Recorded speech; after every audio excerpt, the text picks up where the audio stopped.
Hello friends, question number 109 discuss करते हैं। हालांकि जो इसमें मैंने ऑप्शन मार्क किया है वो मुझे नहीं लगता कि करेक्ट आंसर है, तो ये आप बीपीएससी की ऑफिशियल आंसर के से मैच कर लेना। बट इसमें मेरा पर्पज़ आपको ये नहीं बताना है, जस्ट मैं इसमें डी स्टेटमेंट डिस्कस करूँगा। मेरा पर्पज़ आपको यही बताना है कि अगर इस टाइप के मल्टीपल स्टेटमेंट में से कोई जेनरिक स्टेटमेंट आता है, जैसा मैं पहले भी एक क्वेश्चन में डिस्कस कर चुका हूँ, तो वो मखाली गौशाला वाला क्वेश्चन था, उसमें भी एक जेनरिक स्टेटमेंट था। तो जो इस टाइप के नॉर्मल से स्टेटमेंट होते हैं जेनरिक टाइप के, वो करेक्ट होते ही हैं। जैसे अब अपन लोग बात करते हैं किंग परवरसेना, ये डी वाला आप देखो, he is mentioned in the Puranas. तो बहुत सारे पुराण्स हैं जो अपने पुराण हैं, रिलीजियस ग्रंथ हैं, तो कहीं ना कहीं पे उनका नाम आया ही होगा। तो क्या एग्जामिनर ये मेक श्योर कर सकता है कि वो सारे पुराण पढ़ के आया है और उसको 100% पता है कि वहाँ पर उसका नाम नहीं है? ये पॉसिबल ही नहीं है। ये जनरल स्टेटमेंट है, ये करेक्ट ही होगा। हाँ, ये स्टेटमेंट कब गलत हो सकता था? जब एग्जामिनर इसको जनरल से स्पेसिफिक बनाता। स्पेसिफिक इन द सेंस कि वो लिखता कि उसका नाम आदि पुराण में है, वो पुराण का भी नाम लिखता कि कौन सा पुराण में है, तब वो स्टेटमेंट पे अपन लोग रिस्क नहीं ले सकते थे। क्योंकि वो कौन से पुराण में वो अपने को नहीं पता, महापुराण में है, आदि पुराण में है, किस पुराण में। अगर उसका नाम लिख देता कि ही इज़ मेंशन्ड इन महापुराणा, तो फिर यहाँ पर अपन लोग कुछ भी नहीं बोल सकते थे। बिकॉज हो सकता है वो आदि पुराण में मेंशन हो, एग्जामिनर ने या महापुराण में नाम लिख दिया हो, लेकिन अगर कुछ भी स्पेसिफाई नहीं किया है और जनरल स्टेटमेंट है he is mentioned in the Puranas, तो इस टाइप के स्टेटमेंट यूजुअली सही होते हैं। अब ऐसे एक बार एग्जामिनर के साइकी के हिसाब से सोचो कि ऐसे स्टेटमेंट को आप गलत बोल रहे हो, उसके लिए पहले आपको पूरे पुराण में से जितने भी पुराण लिखे हैं उनमें से कंफर्म करना पड़ेगा कि वहाँ पर उसका नाम नहीं आया है। कहीं पे भी उसका नाम आ गया तो ऐसे स्टेटमेंट को नेगेट करना बहुत मुश्किल होता है, जब तक वो जनरल रहेगा तब तक।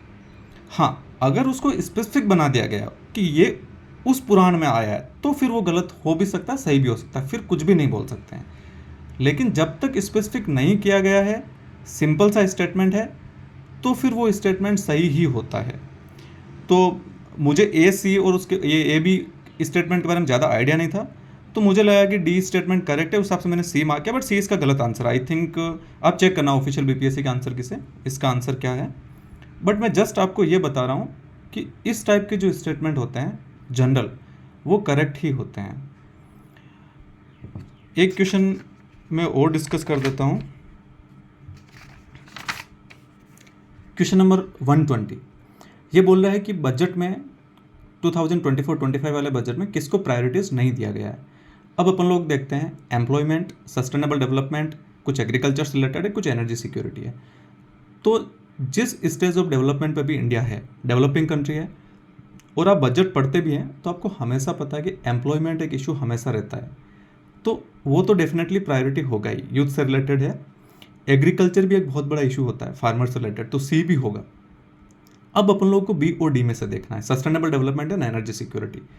तो यहाँ पर ये चीज़ ध्यान देनी है कि रिलेटिवली अगर दोनों में से देखा जाए तो नो डाउट सस्टेनेबल डेवलपमेंट भी गवर्नमेंट की प्रायोरिटी है, बट रिलेटिवली अभी भी एनर्जी सिक्योरिटी ज़्यादा प्रायोरिटी पर है। इसलिए अपन लोग फॉसिल फ्यूल से भी एनर्जी बनाते हैं, कोल से भी बनाते हैं, इतना इंपोर्ट भी करते हैं ऑयल एंड ऑल।